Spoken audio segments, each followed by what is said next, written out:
पीछे मुड़ने पर देखा तो वहाँ वॉरेंस खड़ी थी, जो अपने किचन में वहाँ उसे देखने आई थी। एड ने दोबारा पर्दे की तरफ देखा तो वहाँ कोई नहीं था।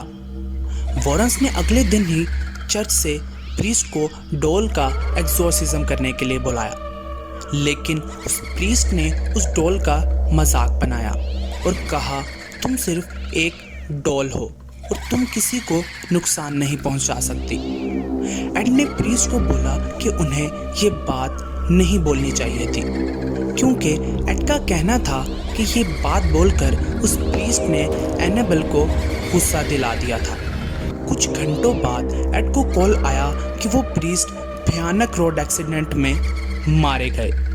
इस हादसे के बाद वॉरेंस ने एनाबेल के लिए एक स्पेशल वुडन बॉक्स बनवाया और उसे अपने वॉरेंस ओकल्ट म्यूजियम में रखवा दिया। एड लोरेन और वॉरेंस लोरेन काफ़ी सारी अजीबो-गरीब चीज़ों के बीच रहे थे, लेकिन एनाबेल उन सभी से बहुत ज़्यादा भयानक और खौफनाक थी।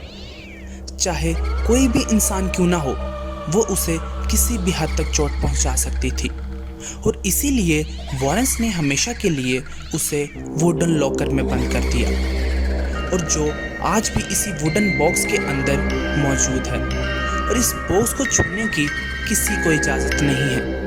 यही वो डॉल थी जिससे मुतासिर होकर एनाबेल का वो खौफनाक कैरेक्टर बनाया गया था। दोस्तों, अगर आपको ये वीडियो पसंद आई हो तो इसे लाइक करें, चैनल को सब्सक्राइब करें और कमेंट सेक्शन में अपनी राय ज़रूर बताएं। अपना बहुत सारा ख्याल रखिएगा और अपने से भी ज़्यादा दूसरों का। मैं मिलता हूँ आपसे एक और नई वीडियो में कुछ नई दिलचस्प बातों के साथ। तब तक के लिए मुझे इजाज़त दीजिए। अल्लाह हाफिज़।